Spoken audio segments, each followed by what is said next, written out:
Well, we're gonna do a live stream. We are indeed. I'm just trying to get things set up here, guys. We appreciate you. Hope all of you guys are doing wonderful tonight. If you're going to catch us on the replay, go ahead and hit that like button, subscribe button, join our channel.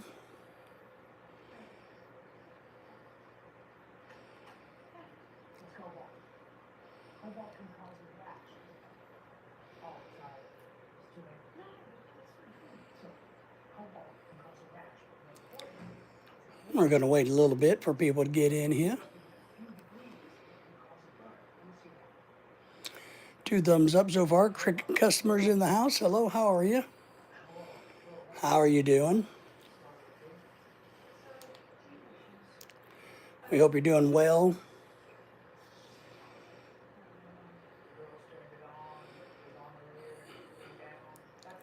How has your day been since I visited with you last? How are things going?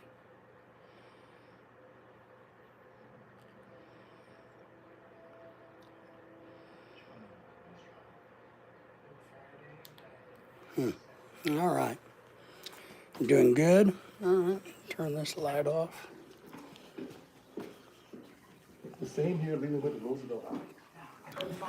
Trying to get a few things done as I go live here. So just bear with me. Yeah, doing pretty good. You know, we're still all a little tired, I think, from the party we had over the weekend. But I think we are finally all recuperating. It's Tuesday. So you would think we would be getting over our party jet lag, so to speak. Let me come in here to the office.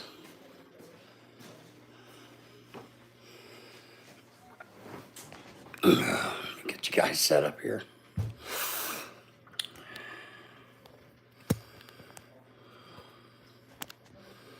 Got to get you guys in your nice little holder.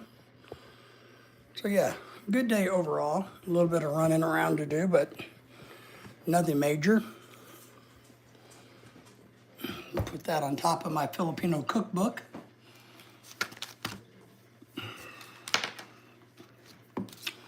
I need to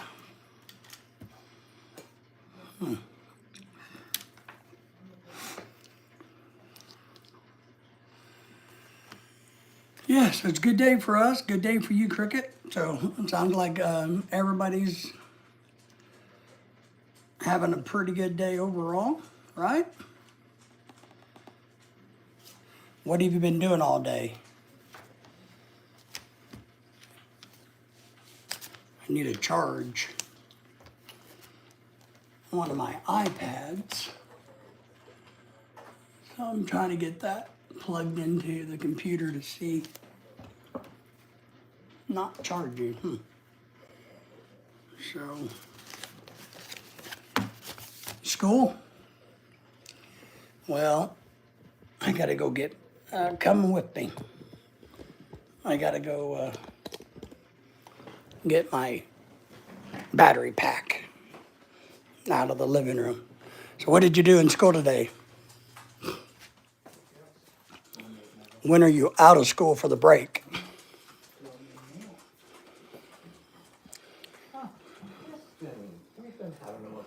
Borrow this. Come on, poo-poo. All right.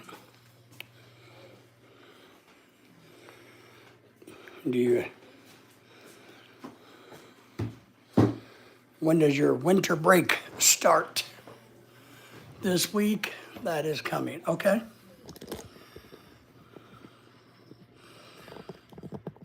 I always liked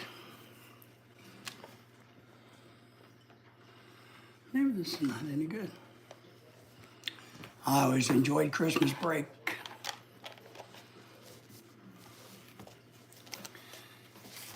When I taught college, you know, when classes were over and we got finals or grades turned in to the registrar's office, then as faculty members, we got to go home. And that was always nice. So I enjoyed Christmas break, holiday break, whatever you want to call it, very, very much. All right, now I think I'm getting squared away. I got some water. So, we got some thumbs ups in the house, 6 people watching. If you're in the background, chime in and let me know who you are. Say hello to Cricket. You guys all say hello to each other. Let me know if you have a YouTube channel. All of those good things.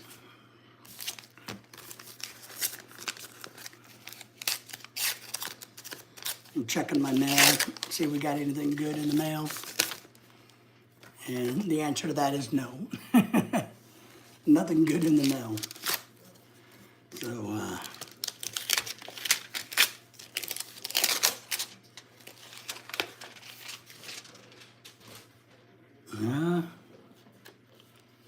excuse me. I'll have to read that a little bit later in life. Does anybody out there have any big plans for the Christmas break, for the holiday? You know, anybody gonna travel anywhere exciting or anything? We are not. We're not planning on traveling anywhere exciting this year. Just gonna stick around town, hang out, do what boring old people do, is what our big plan is. So,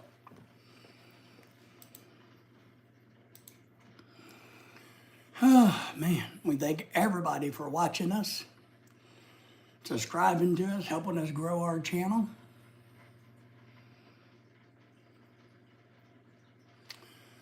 Ooh, probably our Christmas party one had like 1,400 people in it, in and out of it.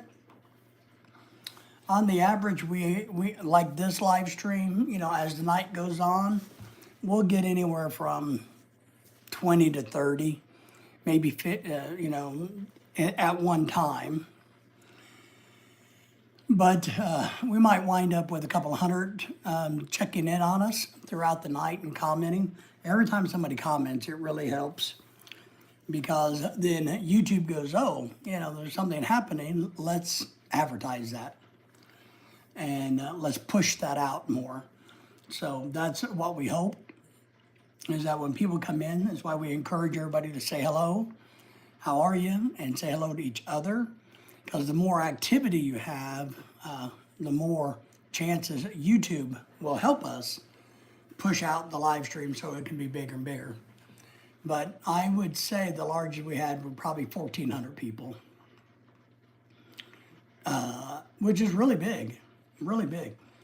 I've done live streams, plenty of them, where I've had, you know, 30, 40 people in the chat at one time.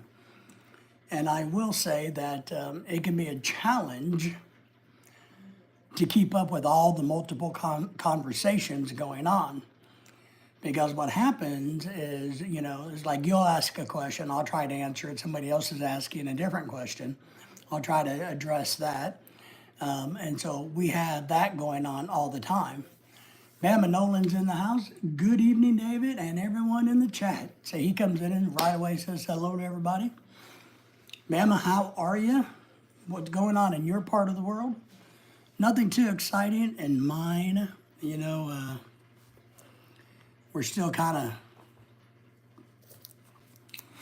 of... Maria is here again. M2M. Maria, we love having you. Thank you for being here. We do. Maria, Bama, you guys say hello to each other. Say hello to Cricket.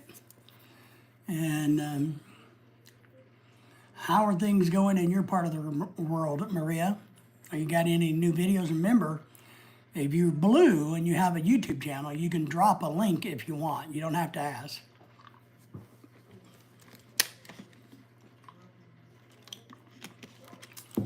I've been eating cough drops a tiny bit.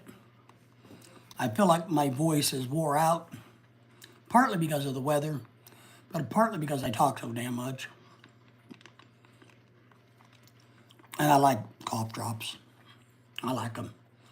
So, but we're glad I can't talk now. Thank you all for the thumbs up, by the way.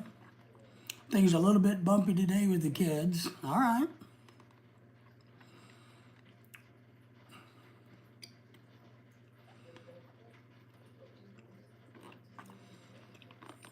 I was trying to think of something to tell you, Bama. Something profound. Something worth your time. But you've been raising kids. You've been going through this. Best thing you can do, I think, is probably just write it out. Do I say bad words? Probably. Yeah, probably. I don't try to, but I'm sure I do, to be honest. I don't try to. Have I ever? Oh, yeah. No question. If I get fired up, you never know what might come out of my mouth. So, yeah, I'm not perfect by any stretch. I tell people that if I'm your role model, then, I feel sorry for you. Don't behave the way I behave. Behave the way that you know is right to behave. And isn't that right, Bama? I don't like that cough drop. Too sugary. But I hope the kids are going to settle down for you. I know you're working through a lot of that, Bama. M2M gave us a good thumbs up, so we appreciate her channel. And you guys haven't subscribed to each other, please do that. As part of what we want to do is encourage everybody to check everybody's channel out as we continue to try to grow. I'm kind of running behind my numbers. I have a goal of 4,000 by the end of January. I'm at 3,601. And so I need 399 in less than 6 weeks. So it's going to be extremely hard to get there unless I get lucky. Where are the dogs? The dogs are laying down. They're asleep. They're asleep. They're tired. They're on medicine this week. It's kind of made them a little tired, so I'm just letting them rest. Yeah, I know. I understand, long periods of time. I mean, how rough periods of time. We've had some really rough periods of time in our lives. And I know, and we don't have kids. I don't know what that's like, but one thing I guess I've learned is the only thing you can do is keep putting one foot in front of the other and hoping that tomorrow's a better day. And sometimes it is, and sometimes it isn't. We've made a lot of mistakes. Why am I wearing a tan? I know it's gray. We've made a lot of mistakes in life. I admit to that. Meme is here. Meme is here all the way from Germany, so thank you for being here. I have made so many mistakes in life that I couldn't even come close. It would take, eternity to explain all the mistakes I've made in my life, all the challenges that I did not succeed at. And I don't think, and kind of my point to that is Bama and everybody, is sometimes there is no right or wrong answers. The only answer is what's in front of you. I tell people when I was teaching and I was in committees, and I did a lot of committees, hated committees. They would want to fight and argue with, who did what wrong, who cares? And I would always say, look, I don't care who did what's wrong.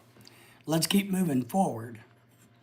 Here, I'll take the blame. I'm the one that did it wrong.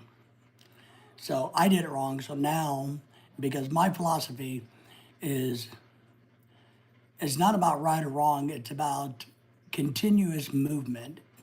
And you want to try to go in the right direction and you hope what you're doing. But if you stand still, you die.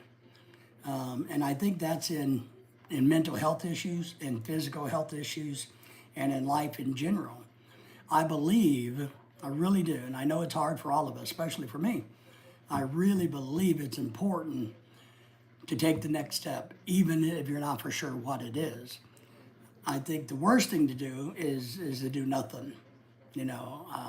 That's what I believe. Two great kids, but their minds just can't get right sometimes. Well, Bama, let me ask you this. Because you and I are about the same age. Do you think our minds as teenagers were right all the time? Because I've thought about this in your case. Use it or lose it says meme. Do we think as young people that our head was in the right place all the time? I know mine wasn't. Not at all. Yeah, so you and I are close to the same age. So do we think that growing up we always had our minds in the right place? Maybe could I wear my hat like this? Would this be cool? Do I look like, what's that guy that wears his hat like this? Not Morgan Freeman. Samuel L. Jackson. Do I look like Samuel L. Jackson when I wear my hat like this? So, age is just a number, you think? I don't disagree. I think age is a number, and age tells you a lot, to be honest. I think when you're 16, saying that you're 16 years old tells you a lot.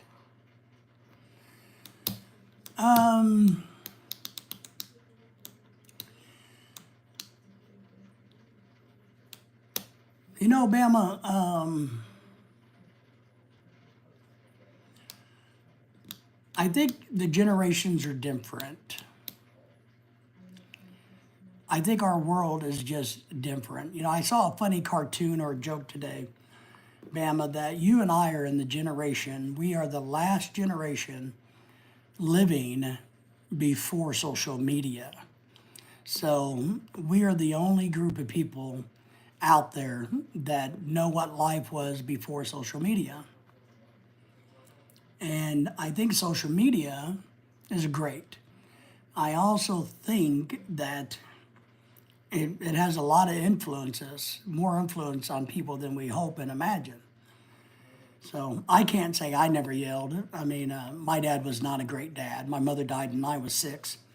And I had a stepmom, but my dad was not a nice guy. Him and I got into it a few times. And I don't know if I ever yelled at him, but I did pick him up and throw him through a wall one time when he was hitting me, and I had enough of it. So, different times, and I think maybe, I don't think you should lower your expectations of your children. I don't think that at all. Meme says, this is a 3D world. Here is just a character test. Yeah.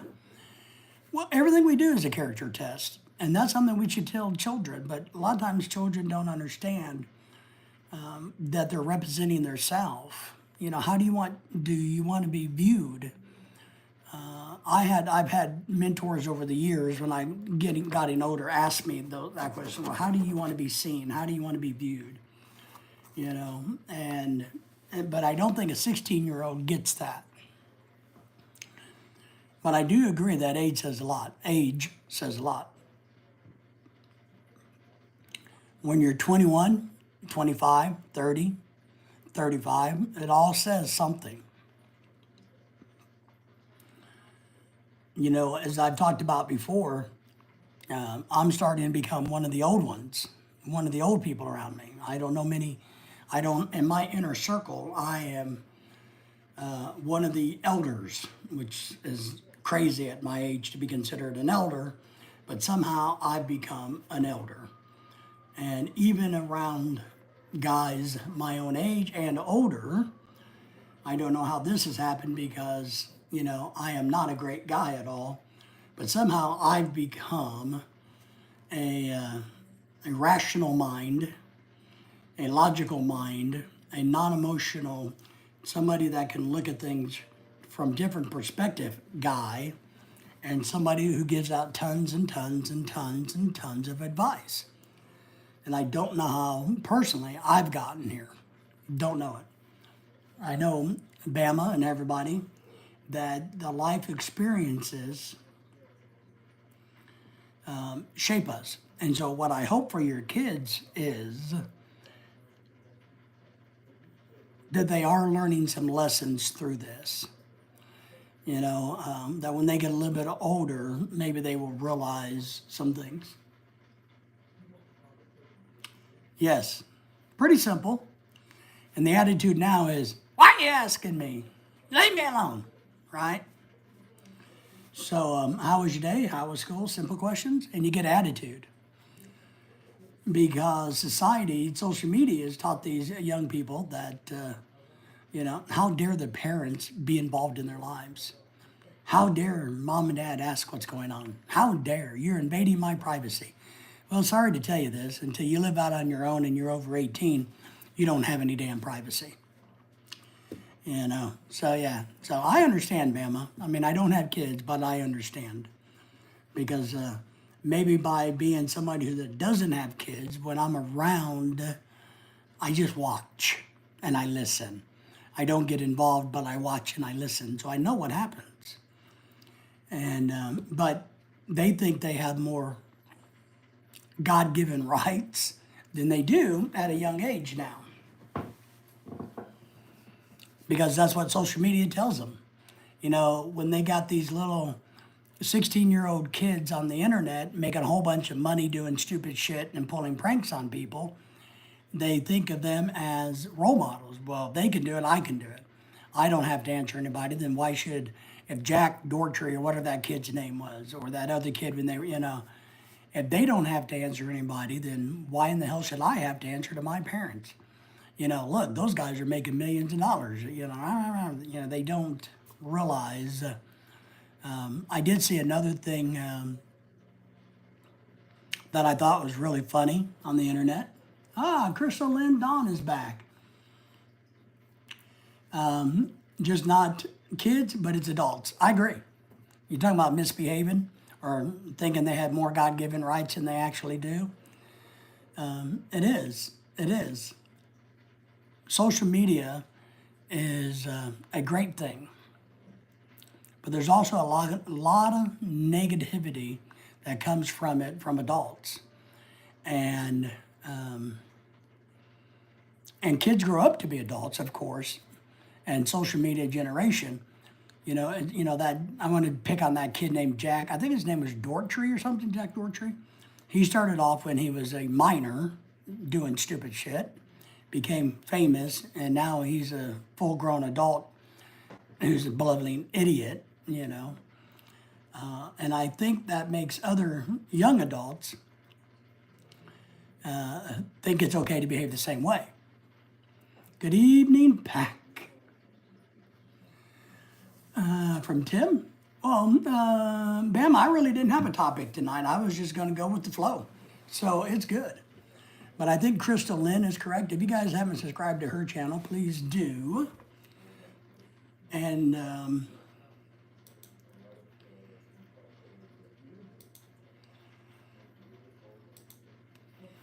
so I think a lot of the young adults grow up thinking TikTok star, I should be able to make millions of dollars by doing things. People should love how I do it. I should be famous. I mean, we all want to be wealthy. So, Bama says, hey, Tim. Tim says hello to everybody. So everybody meet and greet everybody. Meme says hello. So Crystal has a small channel. She has 207 subscribers. Looks like she's trying to do some little bit of growing on her channel. So if you guys haven't supported her, please do. I'm on her channel now looking at it. We gave you a thumbs up there and a member joining your channel there. So all we can do, everybody, I think the only thing that we really can do is lead by example. We can shout and scream and yell and fuss and cuss and bitch and moan. It doesn't do any good. But I think if we lead by examples, men and women, on how we want to behave, it's kind of like I was talking about the other night. The Double Rose twins, who have a couple of good channels, and one channel has like 30,000 subscribers. They have some great channels. They come on and support our channels, which we appreciate. But, you know, they're beautiful young ladies, but they dress very conservatively. They have a lot of fun. They're not out there wearing skimpy clothes, and they're doing well on YouTube and having a good time. They're role modeling. They should be a role model for other young women. I only talked back to my parents once. Strat made sure of that. My channel is about trauma, and trying to acknowledge trauma is real, and some of it is forgiveness. It is, Crystal, and I just liked your subscribe to your channel because I'm over here in my office with my big computer, so I have some freedom tonight. So Crystal gave you a thumbs up. We appreciate. We need all the thumbs up we can get and subscribers. So we need to lead by example, no matter what the field is, whether it's behavior, even mental health. You know, trauma, you know, I've been through my own trauma, and it shapes us. We can either let it become a demon, or we can turn it into something positive. And I know it's not easy for people to take their trauma. A lot of times we bury trauma, and we hope it stays buried. So, Tim, when I was growing up, my dad was really happy to lay that old leather belt on us. And he enjoyed it tremendously. So by the time I got to be about 15, 16, that stopped. I picked him up, put him through a wall, and told him, if you ever touched me again, it's not going to go well. But then again, you know, it was when I was starting to lift weights and get bigger and stronger, and the bully could no longer be a bully. So there's sometimes that that people respect their parents, and there's other times that the parent is the bad guy. And I think having a parent who was not the best in the world definitely shaped me. One, it made me realize that I didn't want to raise kids. I didn't want to have kids. I didn't want to accidentally do to kids what my dad did to us. Didn't want to do it. So I chose never to have kids. And partly because of that reason. So how we grow up and handle things is definitely what shapes us and moves us forward. And I don't regret that. It is what it is. I take everything in stride. As we get older, we learn, you know, if you want to make a mountain out of a molehill, that's easy to do. But sometimes people are just looking to make that mountain out of the molehill.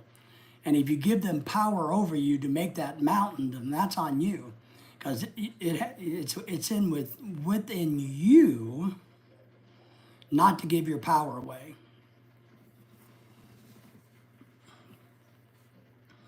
Crystal says, I had a lot of abuse. Most of it was emotional, some physical, and I hate to say it's sexual. As well, I was forced to have kids to follow a bloodline. All right. Which is extremely sad. And this, you know, there's not a whole lot you can say about that because, Crystal, everybody knows that's wrong. Everybody will empathize with the plight that you went through. Even the abusers know it's wrong, but they do it anyway. And that's part of what we have to realize is, Crystal, did I ever tell you about this book? I know I probably talk about this book too much on my channel, but I like it. Now, I'm going to tell you, this is a book of wisdom. It's the Four Agreements. And this is a different a different way to know what we already know deep down in our hearts. And it teaches you the four agreements you should make with yourself about how you're going to let people affect you. And it's a great read. I've read it 2 or 3 times now, and I'm rereading it. So Tim says it's a very poor reason to have children. It's a horrible reason to have children. To keep a bloodline going, that's stupid. And, you know. And, you know, Crystal, it says, you know, it's sad. I can't change what happened, and I have to overcome and learn to open myself up to people. You do. But smart people also keep a little bit of a guard up. And I don't blame you for that. I think naturally all of us have some reservations about people. And my wife and I have talked about this somewhat. That in my world, I'm a guy. I think I'm indestructible. You know, I'm 10 foot tall and bulletproof because I'm a guy. So I don't really care about if people can hurt me or not. I just don't. Because one, I'm not going to let them hurt me emotionally. Not going to do it. 2, physically, I don't care. You know, but women, I think they got to be on their guard because I think there's so many bad men and bad people out there that they believe women are prey. They believe women are weak. And that's not true. But that's what they believe. And I think women need to stand up for themselves. And I also think that, and I try to do this a little bit, that men should stand up for women. And I say this in regards to like the Philippine community with the girls who's going to be married to an American and come here. That we have to do right by other people and not do wrong. If we're doing wrong to somebody, then we are validating that person. If we allow somebody to do wrong to us, we are validating that person. We are accepting that person by letting them do wrong to us. Because, and I know there's times when you can't get out of the situation. I get that. You know, you're restrained, whatever. I get that. But if we allow, then we are validating that person and what they're doing to us. If we can say, no, I am not going to accept this behavior. I'm not going to be around it. I'm not going to tolerate it. I'm better than this, whatever you want to say. Then that takes that person's power away. And it talks about that in this book, The 4 Agreements. I talk about it personally from bullying standpoint. How do you deal with the bully? You don't. A bully only bullies when he's getting something out of it. And so and I know with children, sometimes somebody has to stand up to the bully. But in adult life, a bully wants a reward. He wants a reaction. Whether he wants you to be scared and feel all powerful because I made that person scared, But how do we take the power away from that bullying? By not being bullied, by calling the bluff and saying, I'm not going to give you power over me. I'm not going to do it. By giving you power over me, I validate you being a bully. And I'm telling you it's okay to be a bully by doing this. And I'm not going to do it. I'm not going to do it. And when you got to confront somebody and say, I'm not accepting of your bad behavior, period. You can continue to go do it, but you're not going to do it to me. It takes their power away. And hopefully it will start the process of them realizing that they have to do better. When somebody tells them, you're not going to have dominion over me. You're not going to have power over me. You're not going to have it. So that's one thing, Crystal, I think.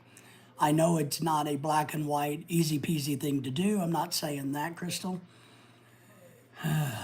But, you know, sometimes we got to be whole inside and be good with who we are and not let other people affect us, even in a positive way. Sometimes it's better to not be affected in a positive way because maybe it's the wrong type of validation.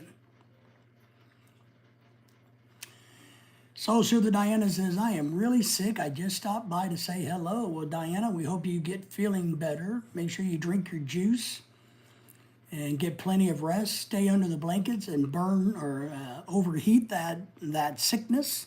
Sweat it out, so to speak, I guess is what I mean. If everybody would say hello to Diana and wish her, what do we wish people when they get sick? Good health. Wish her good health or something like that.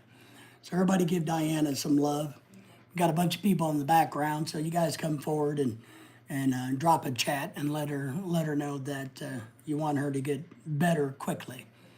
So, but that's one thing that our little book talks about. About doing that. It's I'll go over it real quick here. In summary. Bam and Nolan, hey Diana, get well soon. Thank you for that.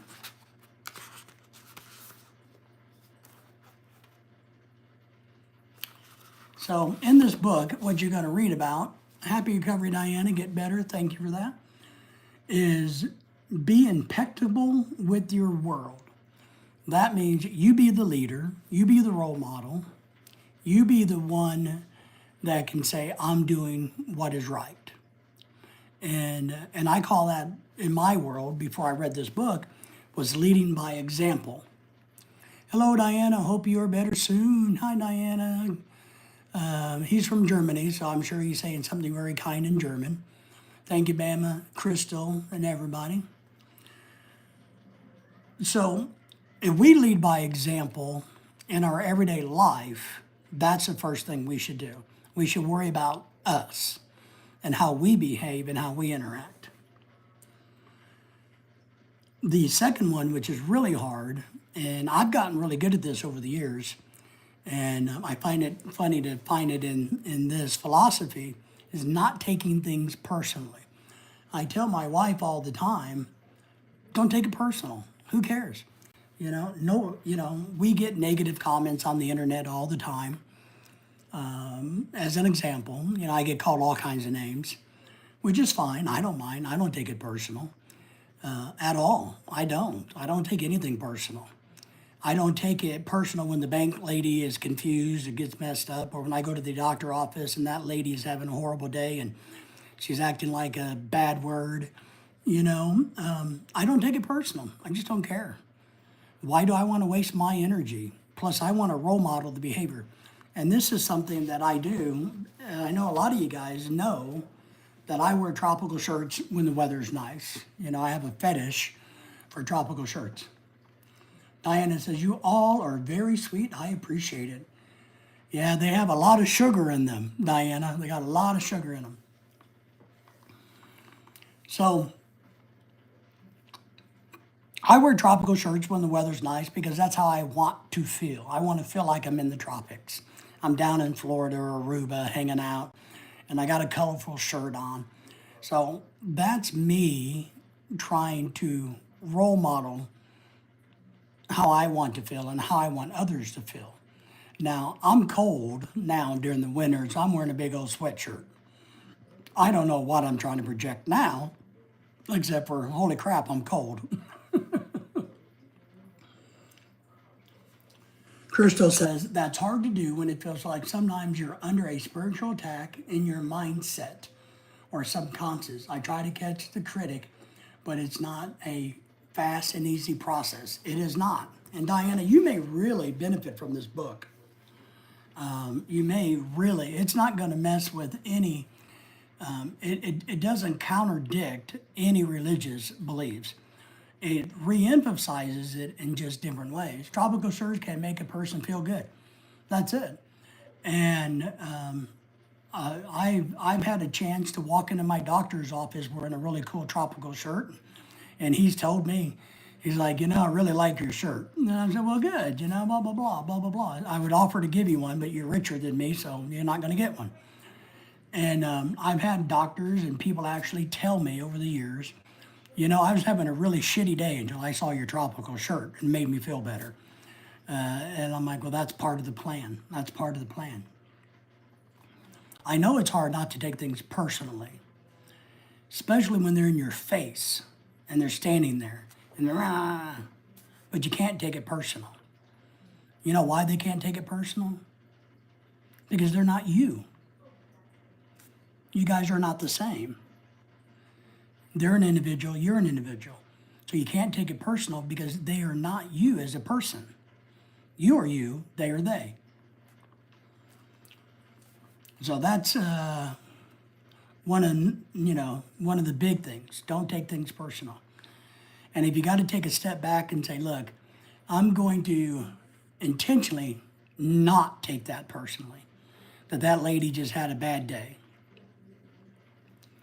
I also need to care for my inner child. That's not easy, as the inner child feels a lack of need of sometimes. Yeah, I think we do got to take care of our inner child, no matter where that inner child is or what the inner child is doing. I do that. I mean, I'm a kid at heart, I think. I don't, and I guess, Crystal, to be honest, I don't know what my inner child would. If you pointed a finger and said, can you explain to me your inner child? I would kind of have to tell you, no, I don't think I could. I think my inner child, I wouldn't know. Wouldn't know what he is. I wouldn't know where he's stuck at. Wouldn't know. For me, I just don't know. But you got to care for yourself. And by not taking things personally, you care for yourself. And I told another subscriber and follower who was having some difficulties a while back, it's like smoking cigarettes and trying to quit. It's very hard to switch your mindset. It is. The only difference is cigarettes is addictive, and mental issues we have a little bit more control over. I still think there's some addictive neuron firing type things going on in the brain with some of our behaviors and reactions. Plus, we're trained, and we got to retrain ourselves, and that's not easy. And I'm not saying it is, but I'm telling you, it's worth doing. But I was telling somebody that was having trouble in a family setting. It seemed like they were the butt of jokes. Maybe they weren't being welcomed, and I told her, it's like acting. Act like nothing affects you personally.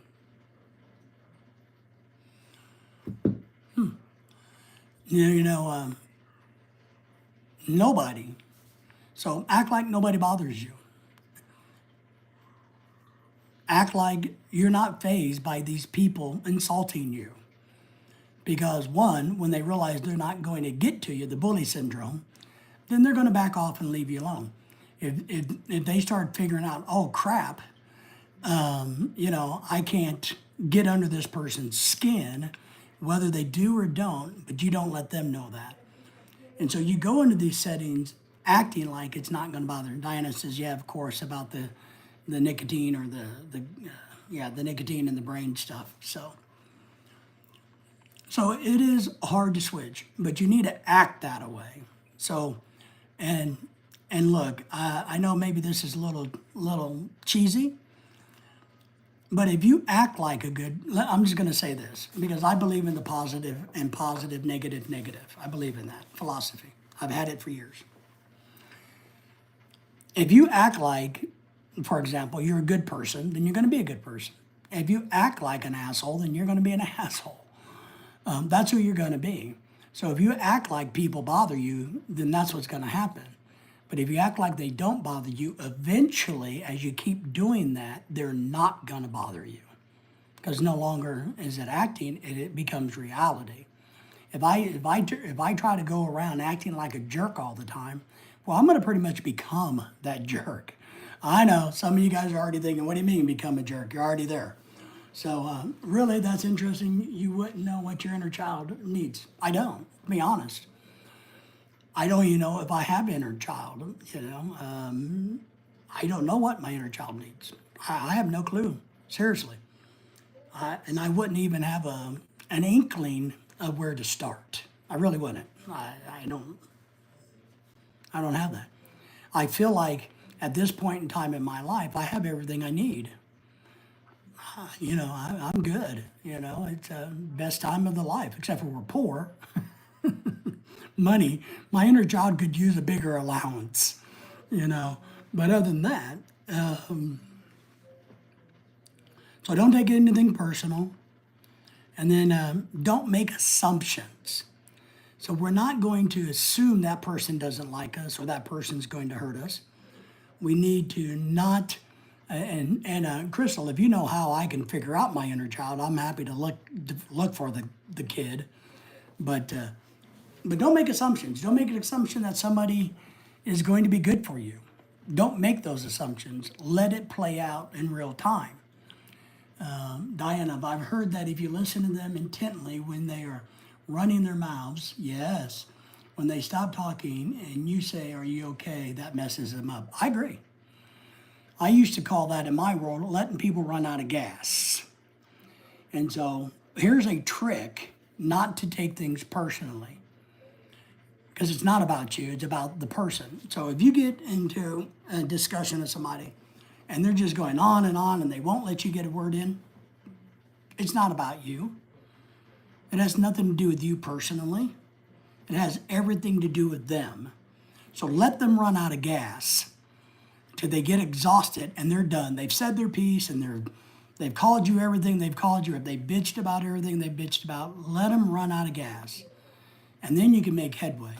And like Diana says, say, well, we hope that you're okay. Or I hope things are okay,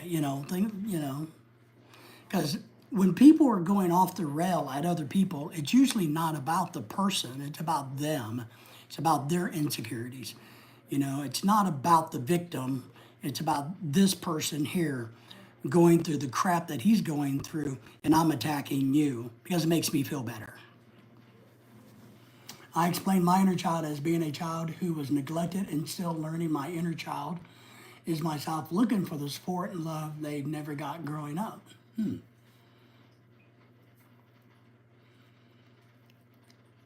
Well, that's interesting.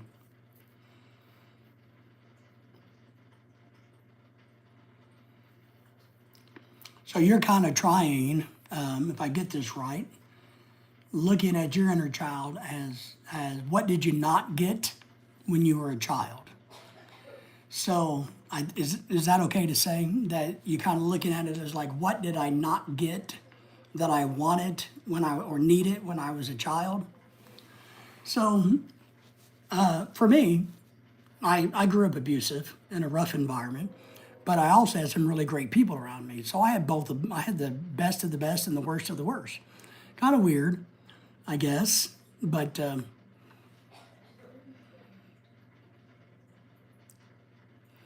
reparenting yourself, okay.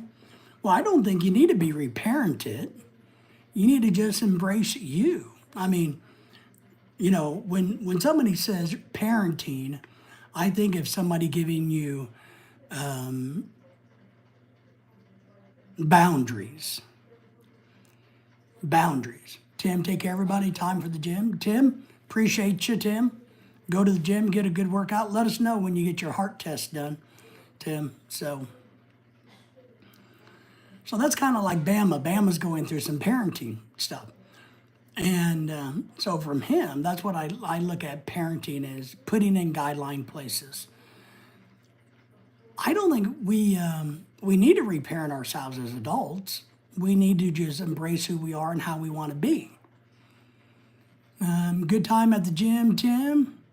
Walk around, then come up behind them and put your head next to theirs and say, just as trying to get your point of your view. Cause damn, yeah. Have fun at the gym, Tim. Take care, Tim. So And what a lot we have to do is pick our battles. Why do I want to get in a discussion argument with some lady at McDonald's who's pissed off because of her life? Or some dude at the car lot or the doctor's office who's pissed off, why do I want to engage in that? Is that a good use of my time and resources? No, it's not. It's actually a big giant waste of my time. And that's where I don't take it personally. And I just keep moving on. Whatever, you do you, man. If you want to, it's kind of like we had a couple who's a Filipino-American couple a few weeks back. They're a little mad at us because they asked us for some relationship advice, seeing that my wife and I have been married for 10 years, and we've gone through everything that most American couples have gone through, Filipino-American couples have gone through, immigration, all of those things. And after some back and forth, and then they both got mad and didn't like our advice. I told them simply, well, you married her. You're the one that picked her. I didn't pick her for you. You did that. You picked her. So you made it possible for everything downstream to happen. It's kind of like in the law, it's the fruit of the poisonous tree. If you do an action and it all goes downhill from there, whose fault is it? It's your fault because you allowed that action to happen. You did that action. Maybe you did the action with good intentions and you weren't able to steer the boat correctly. Or you made false assumptions and you took things too personally and you weren't impeccable with yourself. And that's what I try to explain to this young man about his relationship. And I asked him these questions, and they didn't go over well because they didn't like it. But have you been impeccable in your relationship? Have you done everything right? Well, of course not. You haven't, and you can't be expected to. But the question is, did you try? Was that your intent to do everything right? And I kept telling him, you can't take the outburst personally. Because when somebody's in a fit of rage or going down a rabbit hole, you got to let them run out of gas no matter what they say and how ugly it is, but you can't take it personal. I know that's not easy for people to get and to understand, but you can't. Don't take it personal. Make assumption. I made the assumption in this case that my wife would be the perfect woman in the world. My wife would do everything I expected her to do because that's just what I assumed. That my wife was going to be the number one uno person in the world, and they were going to follow my instructions and my directions to the letter, and they were going to think just what I think and act just the way I want them to act. Well, that's a false assumption. So that got them in. These things got those in that. The fourth agreement, what we're talking about, is always do your best. And we call that work ethic, no matter, and I used to tell young people that I taught at the college that came through, I don't care if you take a job at McDonald's flipping hamburgers for $2 an hour. You agreed to do that job for $2 an hour. So don't bitch about it. Go in there and do the best you can. I know you don't like it, but you agreed to do it. No matter what the effort is, do your best. If you're in a job and it's not a job you like and love, you're not passionate about, but it pays your bills, what's the best way to get out of that job to a better job? To do your best. If you're in a relationship, if you do your best in a relationship, and if the other person's doing it, then together, man, you're fantastic. If you're in a relationship and you do your best and you follow these agreements that we've all talked about, and you do your best in this relationship, you do everything you can to try to be impeccable with yourself. You try not to take things personally. You try not to assume things. You try to be the positive role model. I think Dr. Phil calls it being a hero in a relationship. Somebody has to be a hero at times. And when couples fight, somebody has to be the hero. When relationships go south, if you don't want it to go south, somebody needs to step up and be the hero. And what that means is sometimes shutting your mouth, swallowing your pride, letting the person run out of gas, so to speak, and figuring out what the root cause of the problem is. I taught root cause analysis in the college, and you can apply it to relationships without any question. You can try to figure out, why is my wife so unhappy? Why does my wife think we're so rich? Right? And you can swap husband in there if you want. I don't care. It doesn't matter. We'll pick on the husband. Why does my husband think we have so much money that he can go and spend and buy anything he wants? Well, why does he think that? Why does my husband think that I'm going to have the house cleaned every day perfectly, and I'm going to go to a job and work 40 hours? Why? What is it that makes my husband think this? So sometimes we got to take a step back in any type of relationship, business dealings included, listen, find out what the root cause is, and then start to move forward from there. Well, why is the husband thinking that? Well, because his mom and dad was like that. The husband's mom and dad were the type of people, if they got a dollar, they spent a dollar. They couldn't hang on a dollar for life, right? And so what do? We start to retrain. Gently, we retrain that mindset. Look, just because we have a dollar doesn't mean we should spend that dollar, because we have a long future ahead of us, and we need to plan to have better. The other thing I teach from a financial standpoint about a dollar is, look, I know it's exciting. You get a dollar today and you can go buy a hamburger. Woohoo! But if you got an extra dollar every day, at the end of the week you got $7, maybe you can, well, you can't buy a meal anywhere now, but back in the day, you could go to a dinner somewhere nice and get a bigger meal and a better quality food for your $7. If you want a shirt now and it's a cheap shirt and it's only $1, well, if you save up a little bit of money and plan ahead, you can buy a better quality shirt that's going to last you longer, which is a better value in the long run. A lot of people don't understand this. They just don't. They haven't been taught this, at least not in America.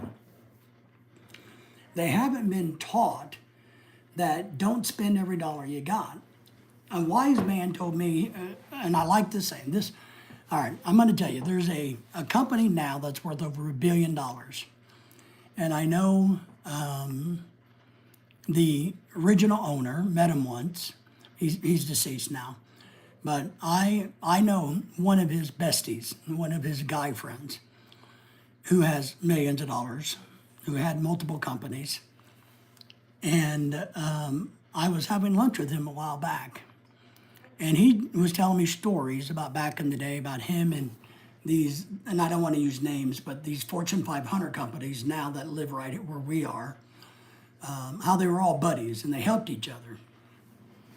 A lot of funny stories about old rich guys getting drunk. But one thing he said was the guy that created this $1 billion company now, who's deceased, was his philosophy was, in order to stay rich and to become rich, you spend less money every day than you make every day. And he wasn't talking about, and I'll explain this, about a year. He's talking about because it's hard. And so what he was telling me is, and I really listened to this guy, because, I tell you guys to role model people you want to be. I don't want to be him because, he's old and he's a drunk. But he also has millions of dollars, so, that makes me pay attention because obviously he got the money somehow, some way. So what he's saying is, in order to become rich, wealthy, financially stable, you look at it day to day. How much money did you make today? You made $10 today. Great, right? How much did you spend today? Well, you divide everything up into your daily expenses. If you're spending $20 a day, you're never going to get there. But if you can find that every day, and you can do the long-term math, some days maybe more, some days be less, But what he's saying is you got to get this to be your plan. If I make $10 a day, my goal is on the average, and try to get this down to $9 a day to spend. That means I got $1 left over. You got $1 left over, that builds wealth, okay? And what you want is for you to look back on the year, the 365 days, and say, I saved $1 90% of the time. That makes you rich. That makes you wealthy. And then if you're smart, you invest that correctly. But that's how you get wealthy.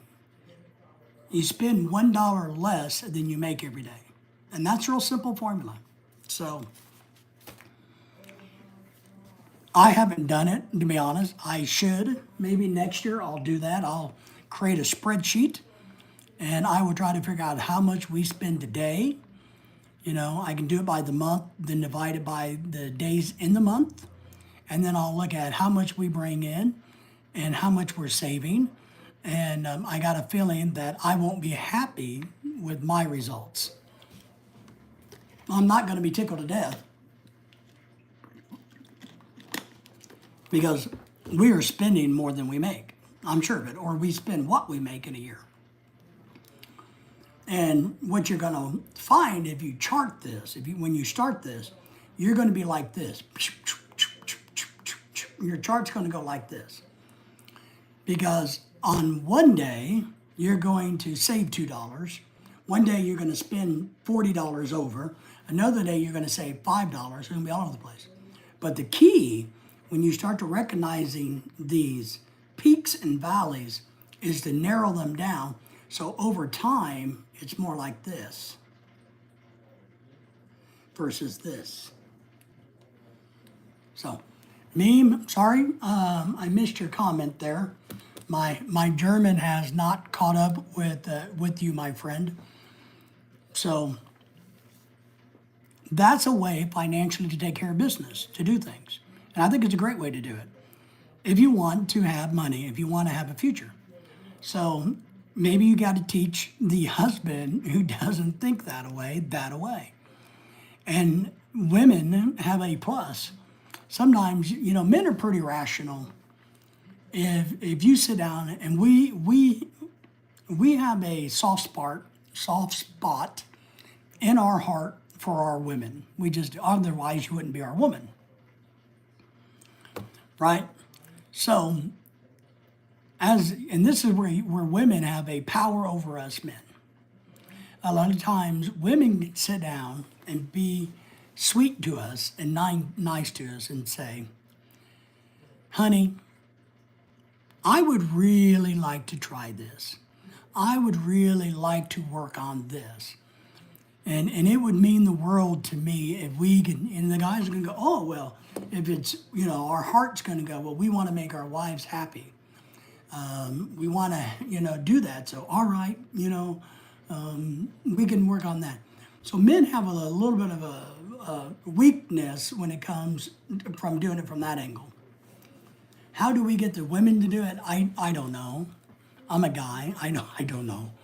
If you flip the coin, how do we get the woman to be better financially than I am? I don't know. I wouldn't know how guys should do that if that's the case. I don't have an answer for that one. But I know that how men are. So, Meme, well, I see that's what you said, what your comment was. You want me to Google that? I can maybe put it in the internet and Google it and see what you're trying to say to me. You're probably telling me how handsome I am in German, and I don't even know that. All right, let me see if I can get a translation for it.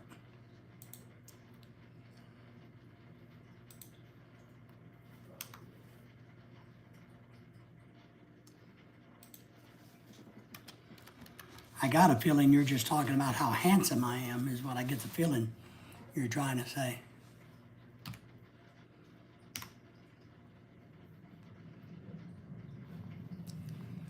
Haba comes from stockpile. Okay.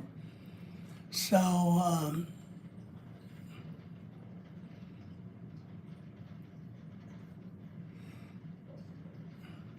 Didn't translate that one word very well.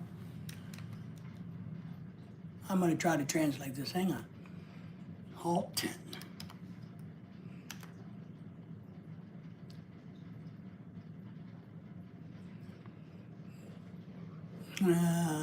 Haben. No, that's Haben.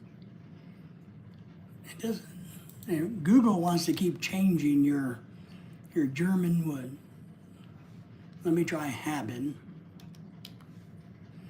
Haben, comment, von Halten.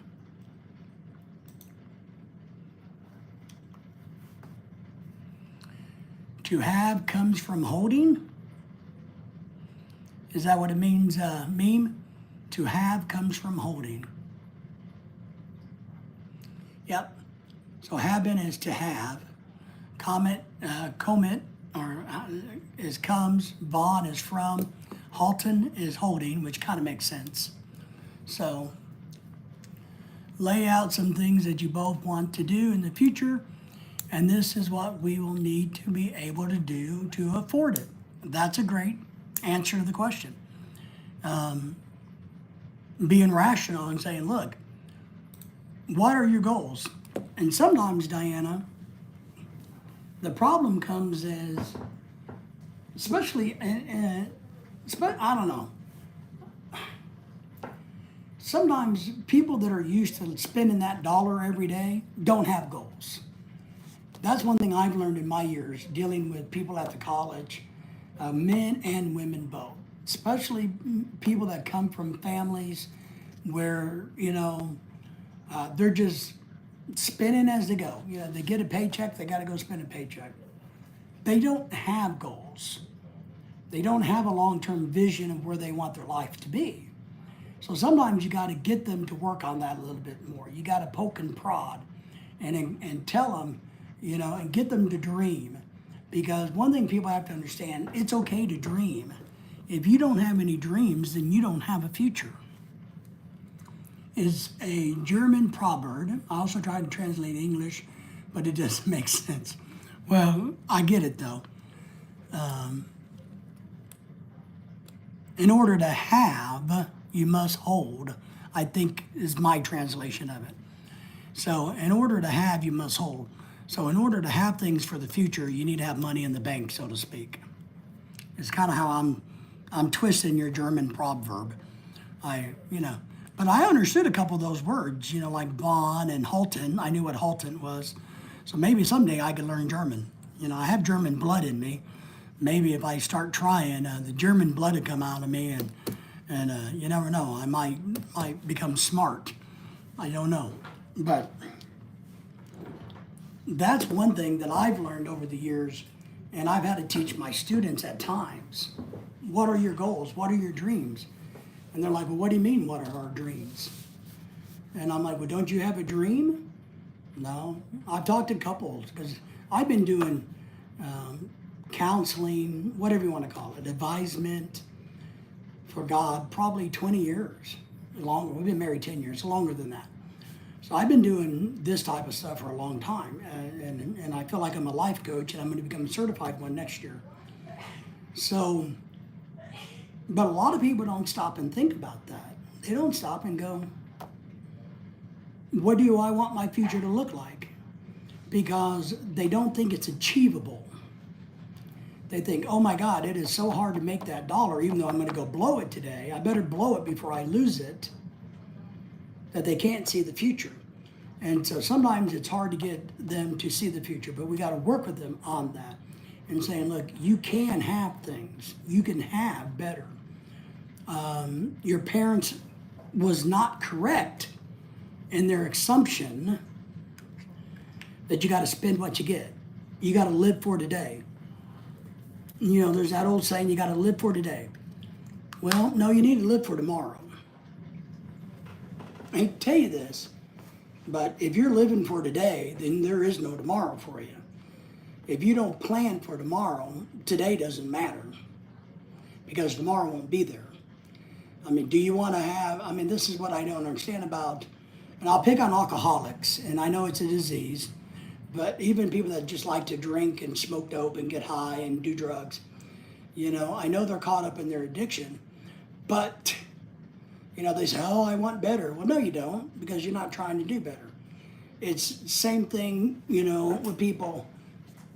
They're looking for an easy way out, I think. And I don't think there is any way out or through anything.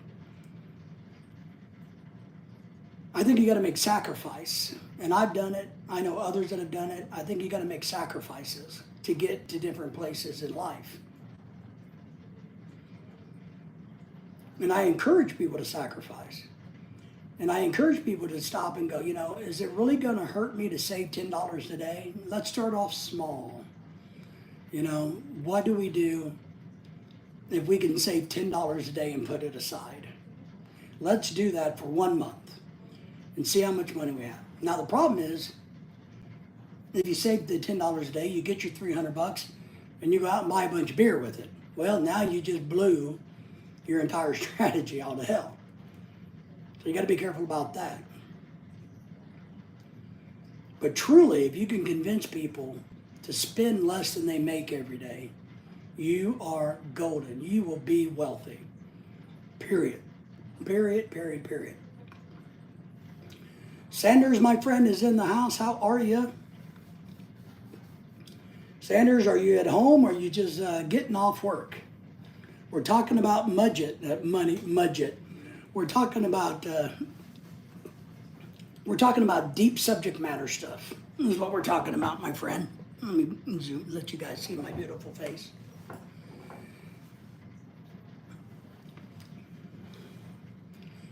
Hello from Meme, says to Sanders. So, Sanders is newly married, well, fairly newly married. He has 2 kids. He works hard. Has a good wife.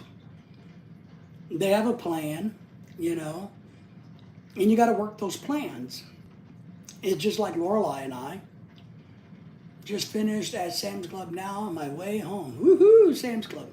Oh, we had, thinking of Sam's Club, I know this is off topic, but, you know, we never stay on topic on this channel, if we have a topic.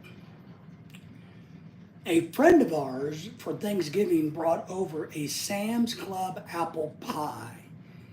That was one damn good apple pie. I don't like apple pie, but I'm telling you, and we had leftovers that we had friends try, and they were talking about that's one really good apple pie. So if you guys are into apple pie, you might want to pick one. And it was a big pie. It was way bigger than a normal little 9-inch pie plate. It was probably a 12-inch. It was good. It was a good apple pie. I was wondering if they make like a peach pie, because I don't like apple, because I'm thinking, well, I'm not going to eat it because I'm too fat and I'm on a diet. But man, I sure would like to have a peach pie that tasted like that. So I thought that would be kind of nice. But we'll just have to see. So, but Sanders just went to Sam's Club. We were going to get a Costco's here. They had land picked out. They were going to move here, and then all of a sudden something happened, and they changed their mind, and Costco's did not come to Walmart country. We're hoping, because we have Sam's Clubs everywhere here, because we live in the home of Walmart.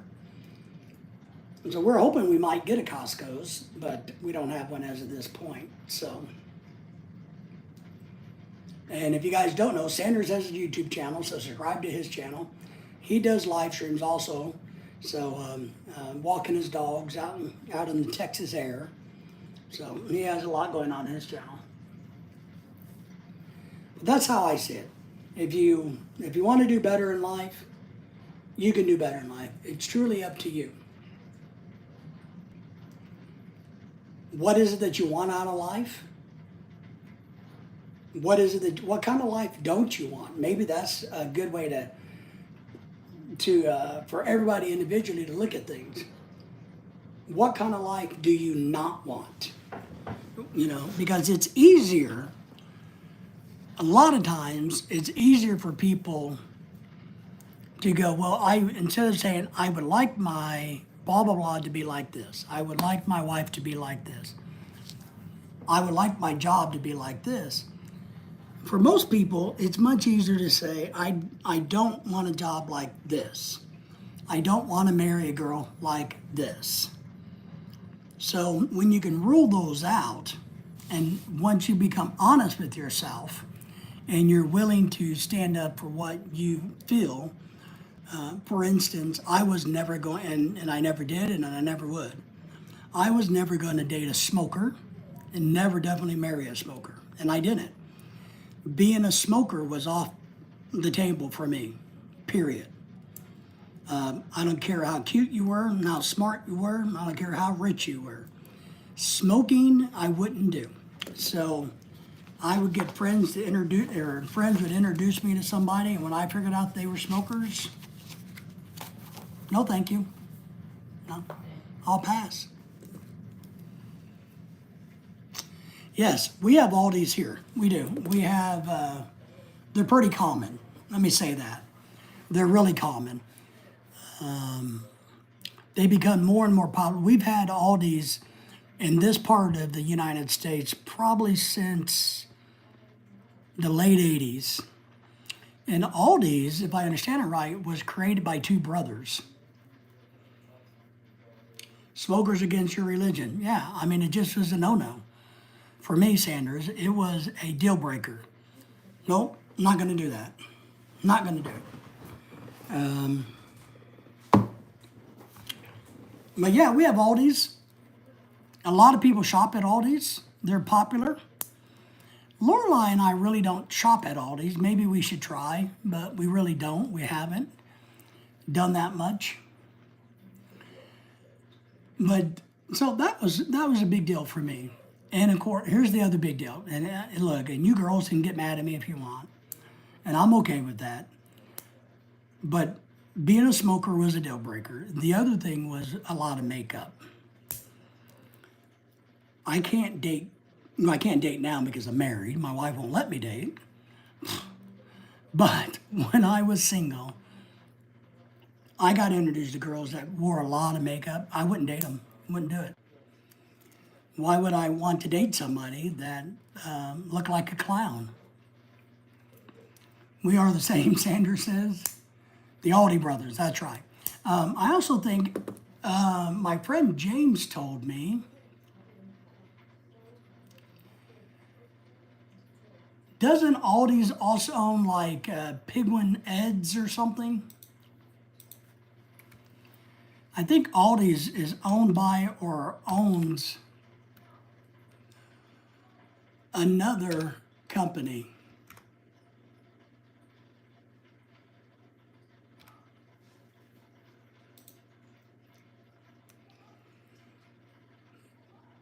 Let me see if I can find any of that. Or didn't one brother kill the other brother, or they got in a big fight, or one brother branched off and bought a new chain like Trader Joe's or something?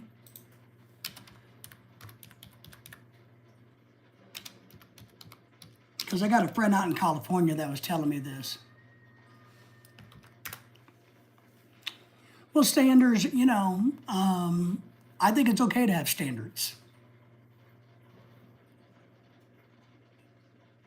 Yeah, all right. So Theodore, or Theo, was born in 1950, is a German billionaire businessman, the owner of Trader Joe's and Aldi Nord, and the sons of the Aldi's co-founder as of July 21.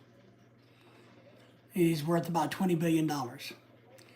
So I thought he told me that they owned Trader Joe's.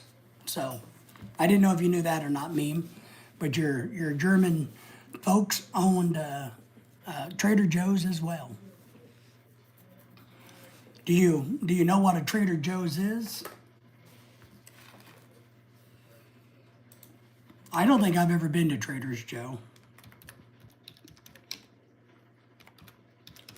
I think they're out on the West Coast mostly.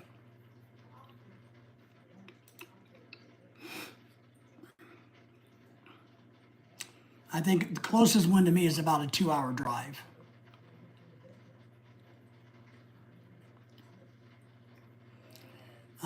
They look to be kind of like a gourmet grocery store, maybe a little bit more of an upscale grocery store. I don't know. Has anybody been to Trader Joe's? I don't think I've ever been to one. What's new at Trader Joe's? So it looks like it's just a upscale grocery store, maybe?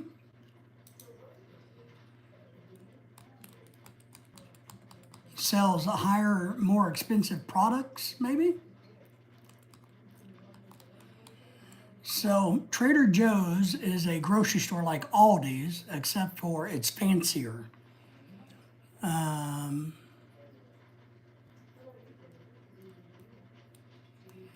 Sanders says yes, they were more pricey. Yeah, they look it. Let me see. Ooh, we all like cheese, right? Let me see how much cheese costs at Trader Joe's. Holy crap. So let's see a 12-ounce pack, 12 ounce, not a pound, less than a pound, of shredded pepper jack cheese blend. A blend is $4 for 12 ounces. And let's see, we got it. And they got their own brand, so it's not, you're not gonna find the same things at Aldi's and Walmart, I don't think. So mozzarella is $3.99 for 8 ounces, half a pound. String cheese is $3.49 for 12 ounces. Gouda, a lot of specialty products that you just can't find at your local Walmart. That's what it is, meme. They don't seem to have a theme, meaning being Trader Joe's, I would expect them to have like an old guy with a beard and a hat and a bear skin coat on. And seems to be, they kind of got a map thing going on. Like maps is their theme, I guess. I don't know.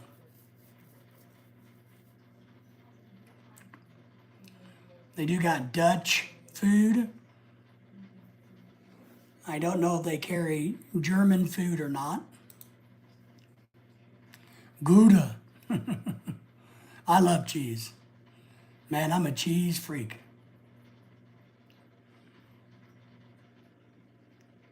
So that's what they have. They have a lot more of a specialty items in America. They look like they got some really nice products. It just looks expensive.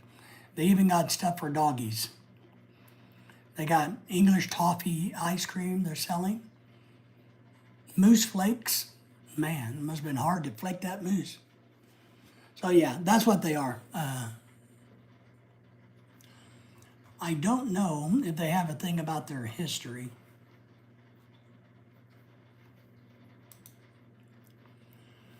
And let's see, find a store, contract careers, announcements, neighborhood shares, entertainment. I don't see anything quickly that says what their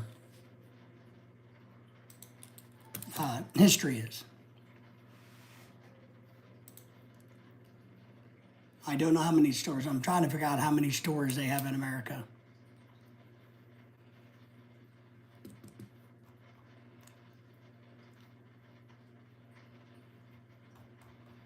Let's see.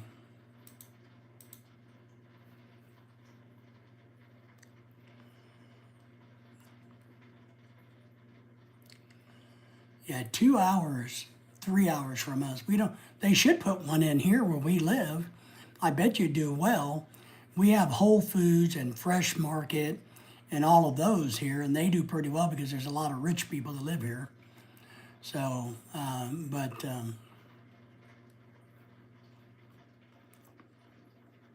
think they sell alcohol and liquor too. I wonder. I did my vocational training in an import-export company for cheese. Really? You think you could call your friends back in the cheese place and say, hey, I got this guy in America. Maybe we could send him a case or two of cheese. I'm checking to see if they carry Red Horse beer. They do not. All right, so they don't carry Red Horse beer. They do not, but it looks like a nice store. It just looks like an expensive store, is what it looks like to me. So, the Dougster channel. Hello, Doug. How are you? Are you feeling better? How's the family? We missed you at the Christmas party. I hope you caught the live stream that we did. It would have been great to have you here, so we could have did some collaboration on some YouTube stuff. That would have been nice, Doug. But I get the fact that you guys are under the weather, and we hope you're feeling better. So maybe this spring we can get together and figure out some way to collaborate.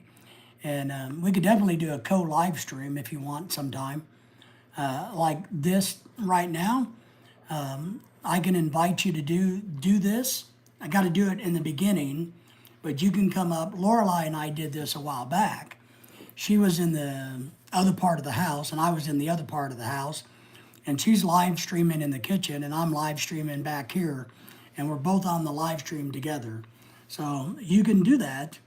And Sanders, we should do that too, by the way. I should invite you to come up and go and be part of the panel. You can come in and come out. So, would you? Says we're still under the weather, and we all tested positive for the flu. I've been getting messages from people that the flu's going around, common, going around. It takes a few days to get over it. And if you got a house full of kids and people, you kind of just rotate it around and give it each other again.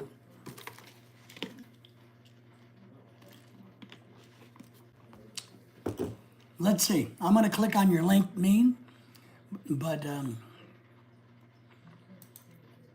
but hopefully you're feeling somewhat better, Doug.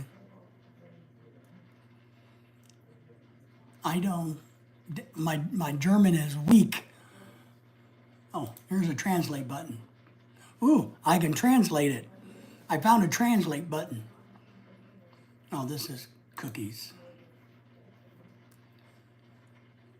Is this the cheese you're going to send me? Is that what you're teasing me with? I will take anything and everything you got, my friend. Oh, some of these cheeses I've never heard of. That's the catalog of cheeses. Well, you just call your buddies up. Just email me. I'll give you my address. I don't know. Oh, fig sauce. I even love blue cheese. Some good-looking cheeses. Man, I don't know how to eat the cheeses because I don't know what they are, but they look good to me. I see some mozzarella, so that's good. I know what that is. Man, there's a lot of different cheeses. I never knew this. Oh, and here's that Swiss Kick Mango Passion Fruit drink. Somebody was telling me about that. So a lot of Swiss stuff. Truffle ketchup? Ugh. I love cheese too, Doug says. Well, I would share. Now, I can't say I would share a lot. I am greedy. But, and if you guys haven't subscribed to the Dougster channel, please do. Well, you just send me one of each, and I'll be happy to try them out on the live stream with you, and we can talk about it. So, I'm not too proud to beg for cheese. So, not too proud to beg for cheese. Pretty pathetic of me, but I like cheese, man. I would have to do some Googling to figure out what these are and how to eat them correctly, but I would do it, man, I'm telling you.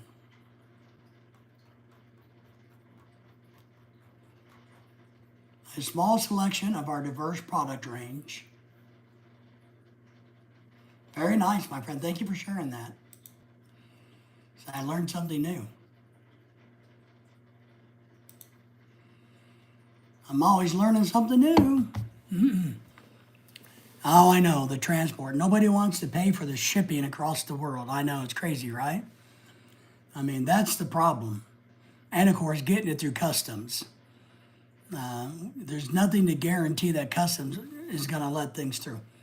But I will tell you, Lorelai, my wife, her aunt, who's Filipina, is married to a German national. And when they were living in Germany, before they moved to the Philippines to retire, they would send us about twice a year a big box. I call it a big box. But, maybe a foot by, maybe 18 by 18, a foot by foot by foot, 12 inches, full of Swiss and German chocolates, Belgium chocolates, and candies from Germany. Man, he was my favorite person when he lived in Germany. So about twice a year, we'd get a nice package. And in return, I sent him some American tropical shirts. So, but yeah, he, good guy. But now that they live in the Philippines, yeah, try the goat cheese roll with bacon. Oh, that does sound good, man. I like goat cheese. I don't think I've ever had it with bacon. For the cheese, this would have to stay cool, yes. Yeah. And that's how I was teaching myself German, believe it or not. When he would send a box of goodies over, I would have to translate it. So I was trying to learn what the words were of the candy that I was going to get to eat. So that's kind of how I was starting to associate words in German. I didn't say I was doing good at it, but that's kind of what I was doing there. Sandra says, I like goat milk. I don't know if I've had goat milk cheese, but I don't know if I've ever had just goat milk. I've eaten goat. I like goat, so I've eaten goat. But I don't know if I've ever had just the milk. I don't know. But we don't, we like cheese. My wife doesn't really care for it, but I like it. I like it. I like it a lot. I gotta admit, I'm a little bit of I call myself a cheese whore. And here at this house, our two doggies, we have a thing called the cheese tax because our dogs know what the sound of the cheese bag sounds like. And I got to give them a little smithing of my cheese while I eat it. Just got home, need to check in with the boss lady. All right, my friend. Tell the boss lady we said hello. Hello, boss lady. Give that employee of yours who just got home a raise. Come on, boss lady. Give the raise out.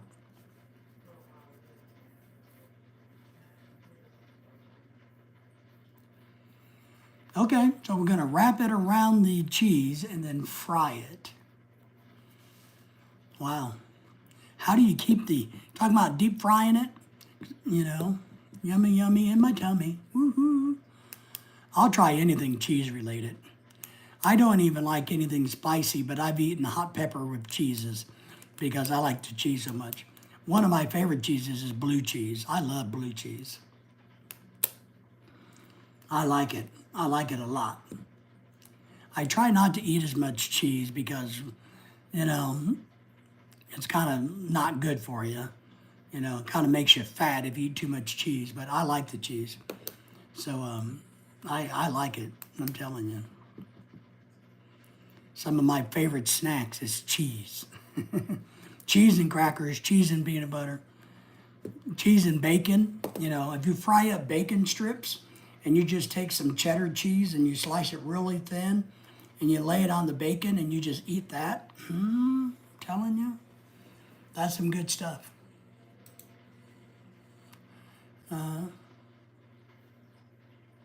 I need to.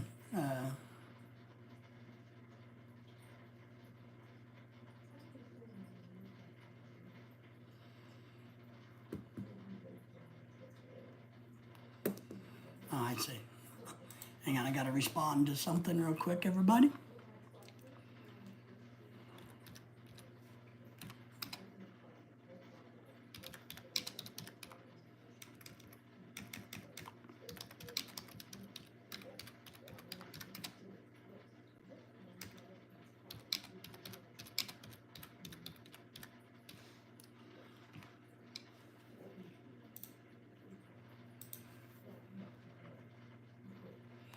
Gonzola cheese, I'm good. I can't think of any cheese that I've not liked.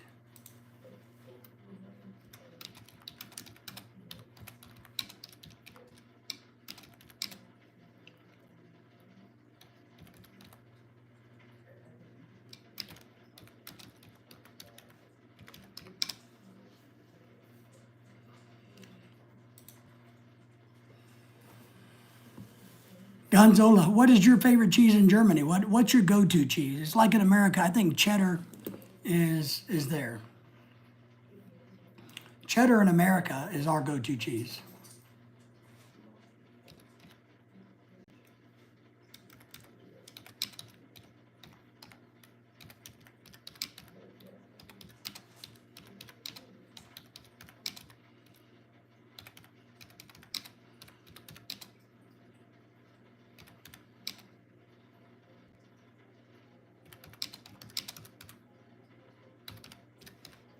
There we go.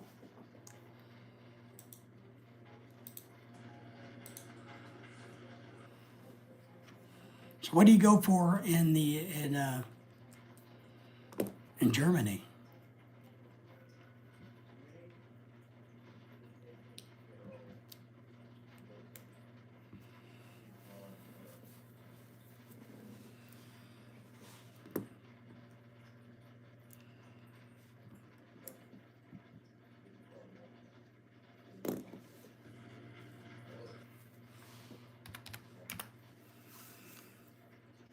Megan's in the house. Hi, do you remember me?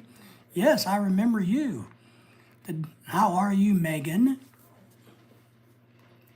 Are you doing okay today? What's going on in your part of the world? The Duxter channel says, I like super sharp cheddar and big eye Swiss cheese. Ooh, I like super sharp cheddar too. I like provolone. Provolone is one of my favorites. Megan says, I am good. Well, Megan, we are very happy that you are here. Thank you for being here. How are you doing? Are you doing well?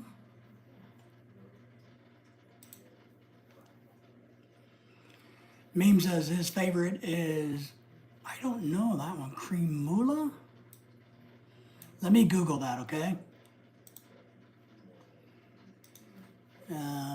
Let me Google that. I want to Google that because I'm not familiar with that one.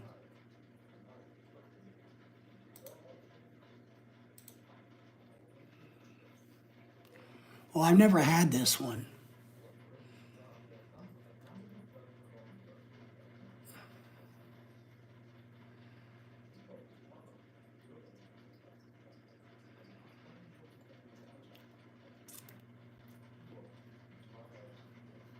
I'm going to, they got a Cheese of the Month club. You can join a club and get Cheese of the Month. Did you know that? I didn't know that. Cremola.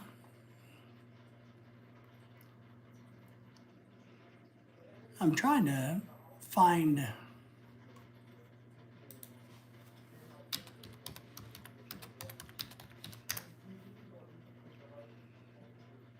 what it is, kind of a good description.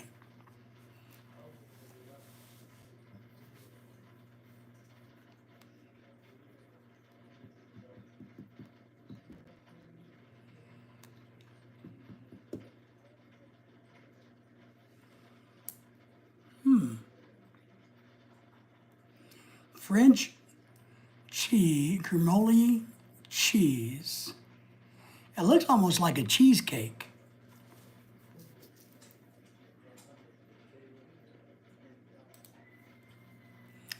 Hi, Meme.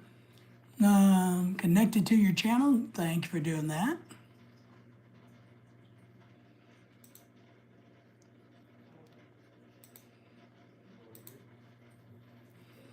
I always like it when everybody connects with everybody.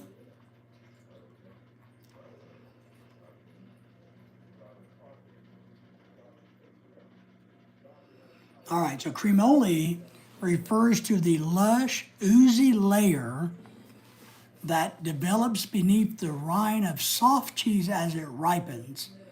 This creamy zone is a result of the cheese natural aging process, offers a delightful contrast to the firmer interior. Ooh. Meme says, thank you for subscribing to his channel, Doug. We appreciate that. Megan, please subscribe to everybody. You're doing good, Megan. That's great. Are you looking forward to Christmas? How's everybody? Has anybody got any big Christmas plans? Any big Christmas plans for anybody?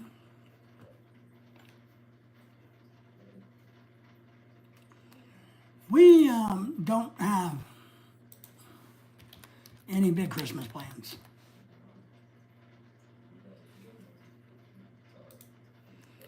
I don't know if I want any Christmas plans, you know?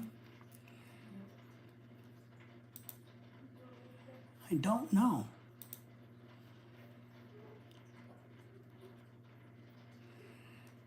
Plus, you know, Doug saying hello to Megan. Thank you for doing that.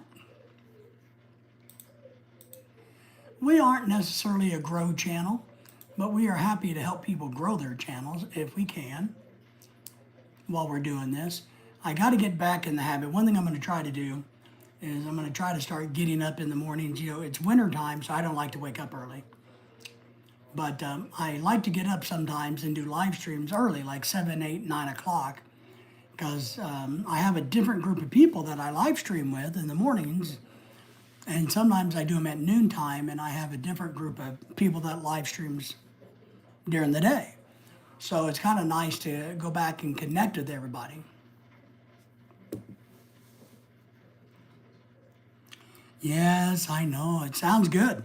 Meme, it sounds really, really good. Really good. So, Megan looks to be a support channel. She doesn't seem to have any content of her own, which is perfectly okay. And we thank her for being here. We get a lot of people that have YouTube channels here helping to grow theirs, but we get a lot of non-YouTubers coming in to listen to the conversations and be part of things. Now, I will say my wife is prettier than me, so when she does them late at night, she probably does better than me. But we're happy to have everybody here when they do come in and say hello to us. It helps out our channel.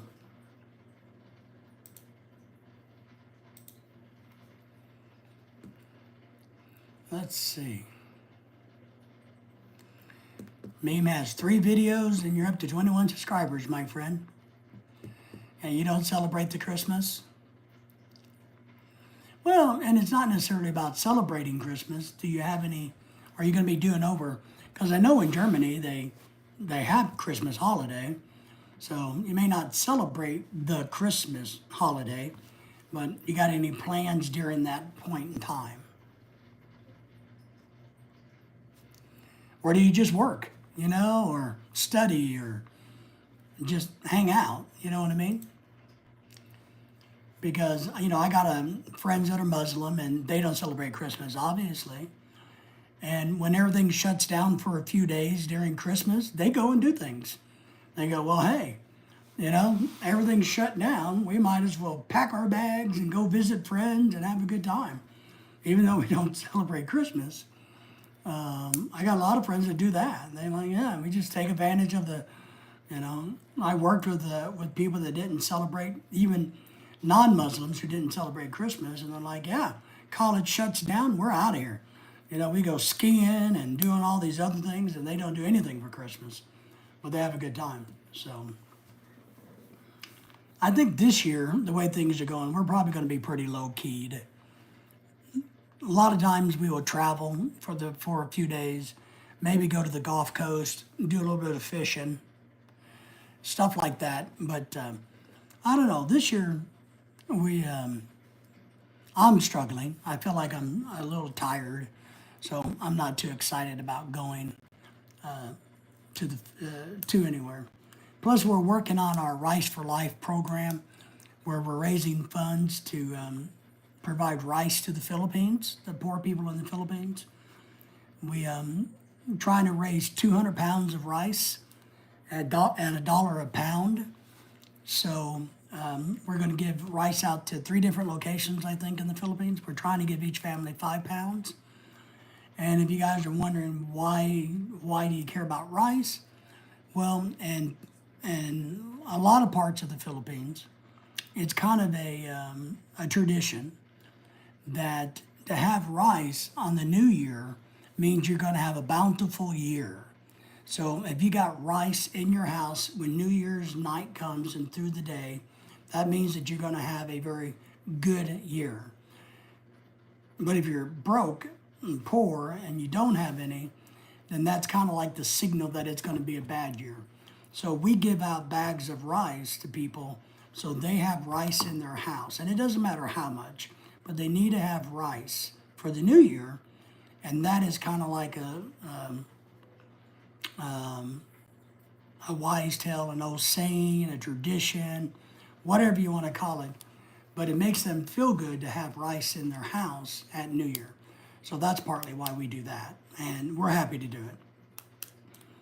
So we've had people donate to us already through our PayPal account, which we appreciate. And we need to raise about another $100 because I'm hoping we can buy 250 pounds of rice, is what I'm hoping, because then we can help more families at 5 pounds a bag. So that's part of what we're doing for Christmas and New Year's. Is other than that, we really aren't doing a whole lot of anything.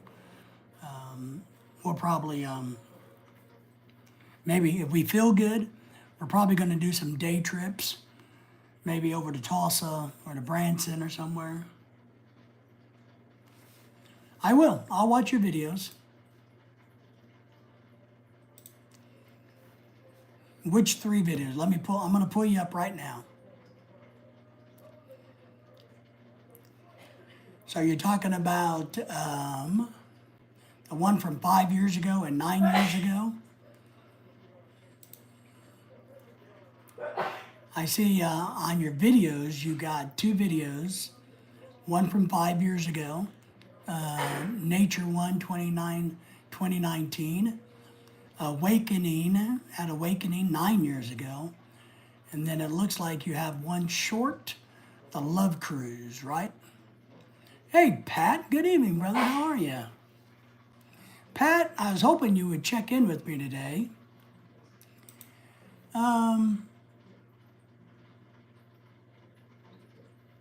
Pat, did you ever email me? Did you try to email me by any chance or anything?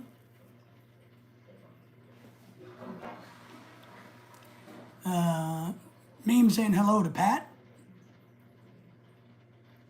Oh, all right. I was just curious because I thought you did, and so I was looking and I hadn't seen an email from you. So I didn't know maybe if you got my email address wrong or what. So I was just checking with you. So didn't get a chance. All right, no worries. But you know my email address, David Hartman _ 72756 at Yahoo. So Pat saying hello to you, Meme. Meme is from Germany. Been teasing me all night with beautiful pictures of cheese. So Pat, Doug is in the house.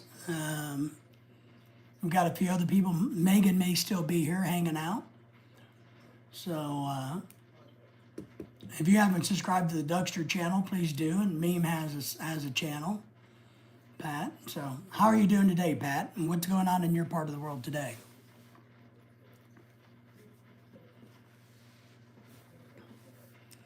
But yeah, so that's part of what I got to do on my channel is I got to, in the summer when the weather's really nice, I get up early and I go outside and sit.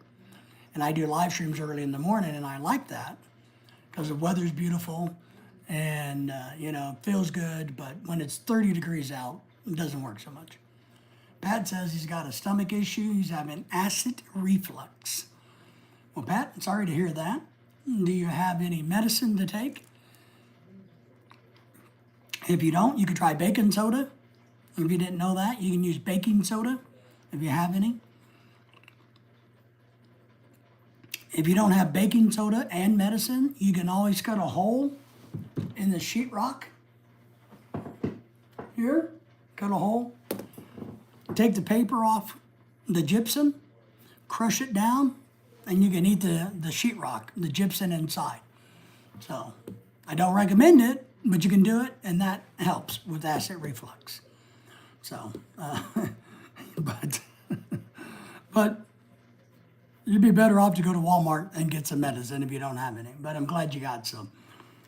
But that's what's inside the paper in the sheetrock is gypsum. As long as they didn't chemically treat it, it's edible. So there you go. A little old wise tale from a wise ass, you know. But well, that's all right, you know. The good old foldable American house. Our houses are built, I don't know if you know, but most houses in the United States are built with brick on the outside, stud walls, and sheetrock on the inside with insulation in between. We do have some that are built out of cinder block, not many. And we do have a lot that are built with studded walls, 2x4 stud walls, insulation, sheetrock on the inside, and then a vinyl or wood siding on the outside. So that's how we kind of build houses here. So yeah, we don't have a lot of houses that have bare walls. Meaning if a house is built out of block, there's usually another wall, a block wall, a wall with insulation, sheetrock. So we don't have a lot of houses that see just a cinder block here.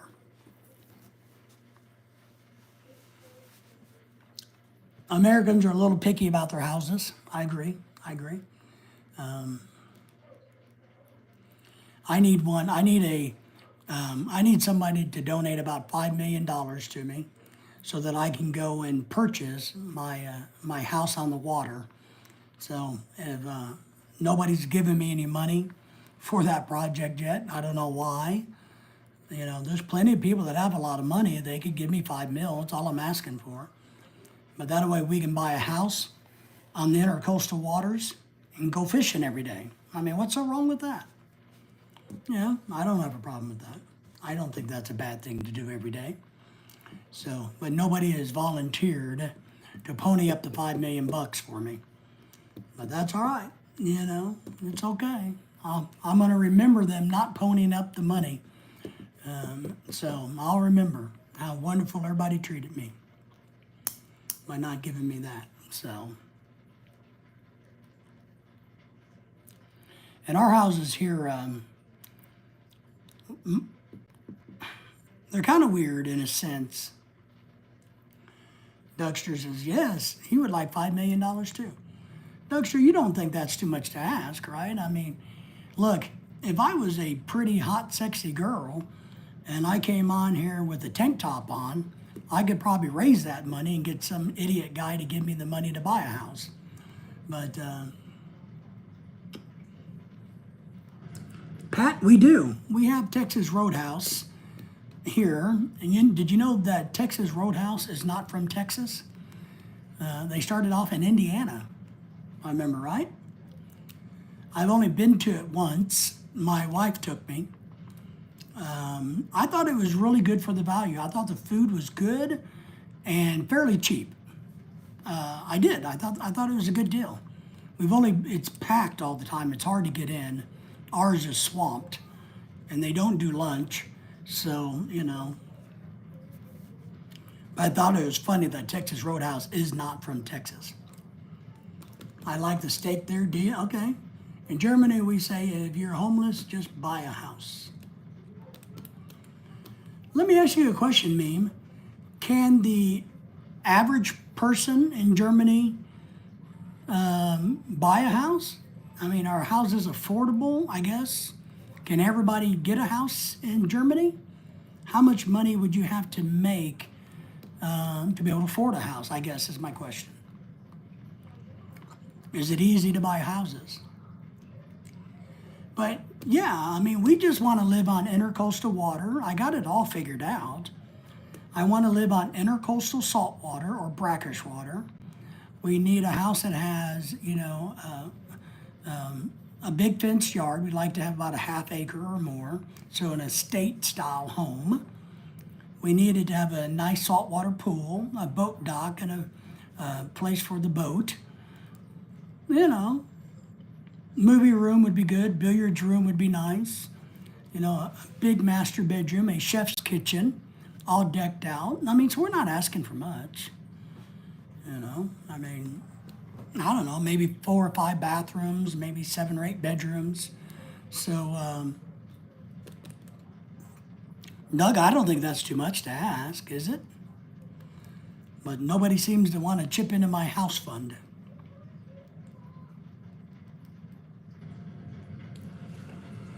Wow. So there's many homes for sale in the mining area that you can buy for 25 euro.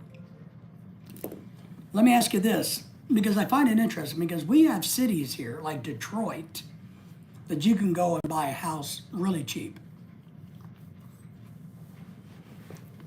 And so let me ask, those homes, are they in a location that people would want to live in?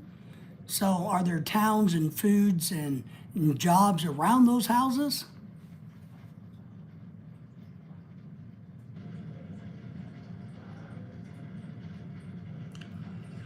Yeah, there's a guy on the YouTube that lives in the Philippines, made his house out of the concrete. Yes. Call them hollow blocks, as you know, Doug. The Texas Filipino channel. I think I know him. Yep. There's a lot of guys that, well, that's how you build your house in the Philippines. You use hollow block. And in that part of the environment, you don't need sheetrock, and you wouldn't want sheetrock because the humidity would just mold the sheetrock. So sheetrock's not a good thing in the Philippines, and they don't use it. They skim coat everything. So,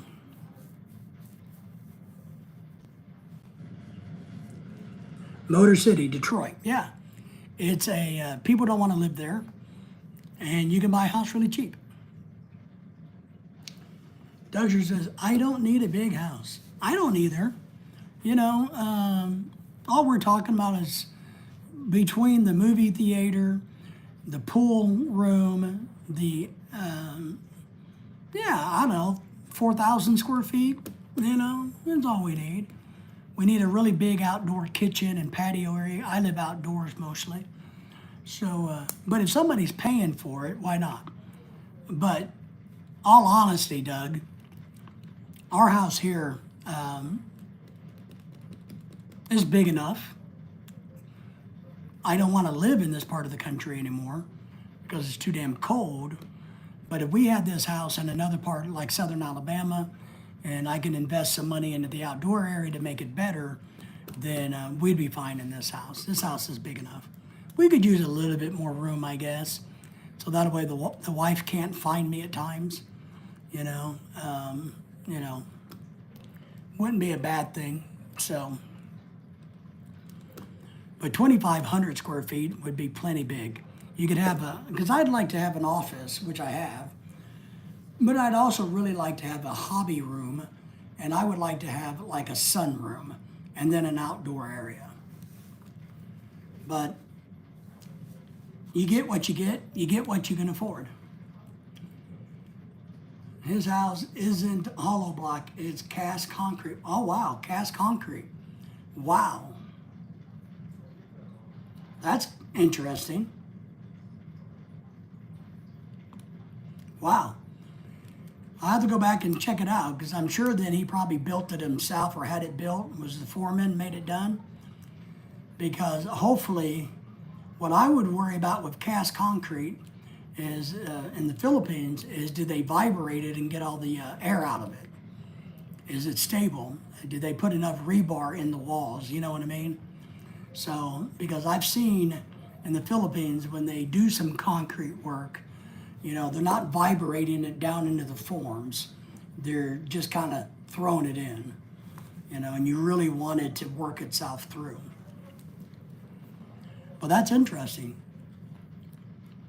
Cast concrete. Yeah, I'll have to. I know his channel, but I'll go check him out. Let me write his channel down.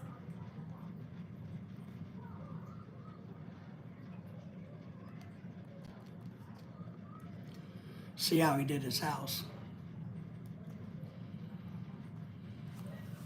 Well, that's interesting.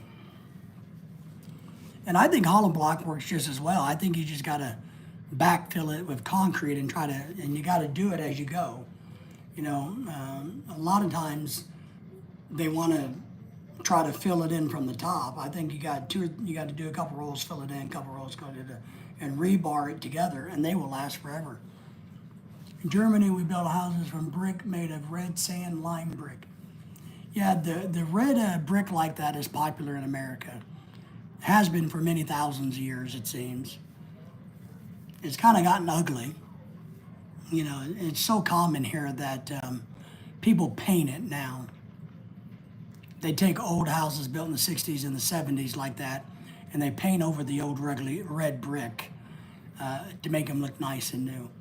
But our houses, a lot of our houses are brick on the outside, and they tie the brick to the interior wall with ties.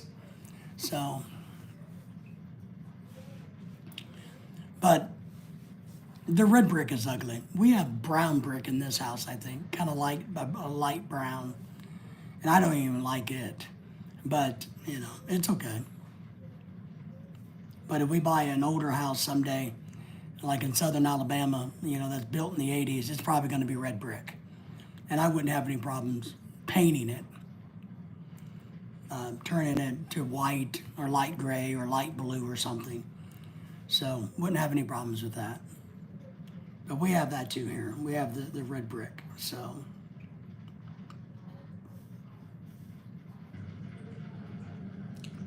Yeah, like the old farmhouse styles. Yeah. There's a Facebook group that I belong to that showcases old farmhouses for sale throughout the Southeast. So your area, Georgia, the Carolinas, Tennessee, Kentucky, Florida, Alabama, Arkansas, this region of the country. And they pop up these old farmhouses and these houses that would have been like in the city back in the day. And some of them are really cool. Some of them are really cool.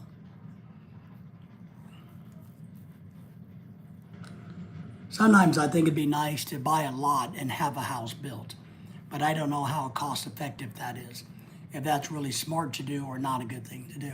So, but we thought about that. When you pour your cast walls versus hollow block, when you pull the forms off, you're pretty much done. No extra labor, that's right. So you're talking about having your forms all the way up. Cast block, yes, casting of concrete. Yeah, now you still may want to skim coat it so it looks better. The hollow, and I don't know how much cheaper it is or if it's more expensive to do it his way, Doug. I know hollow block is not expensive, so.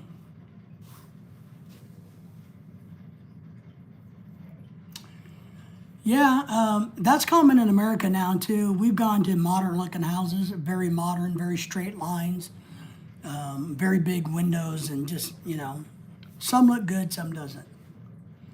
Yeah, gray painting, black paint, black and white is common color theme now for houses. I don't know why, but black and white, it seems to be pretty common. He claims it's cheaper. It may be, I don't know. It may be. Took your medicine now? Good. All right, my friends, it's getting a little bit late here, so we're going to start wrapping this up and say goodbye to everybody. I want to thank everybody coming in and visiting me on this Wednesday night live stream. Is it Wednesday night? It's Wednesday night. And got a flat pillow laying on my stomach. Okay. Well, Pat, you need to just take care of yourself and don't overdo it. And no more spicy tacos for you. Give your stomach a time to settle down. But I'll do a live if I get up in the morning. We're going to be doing lives every day. I'm trying to grow the channel and reach out to more and more people and to connect with more and more people. So we're going to do that. So we will be back tomorrow night for sure, Thursday night. And if you're awake in the mornings, I'm going to try to do one in the mornings. I got to get back to doing that. So, Doug, appreciate having you here. Thanks, and nice visiting you too. And this spring, maybe we'll get together and do some videoing together with both channels. So, Doug, how is your channel going, by the way? I'm going to look at your channel real quick. So, Doug is getting close to 1,000. He has 724 subscribers. So, he's getting there. You're doing good, Doug. Keep it up. So, all right, my friends, we appreciate y'all. It's time for this old guy to go kick back and take it easy for a while. And let us know if you need anything. We appreciate everybody. Pat, appreciate you. Meme, we appreciate you. Everybody else hanging out in the background, because there's a few of you hanging out in the background. We appreciate all of you guys. And we will see you tomorrow. Take care, guys.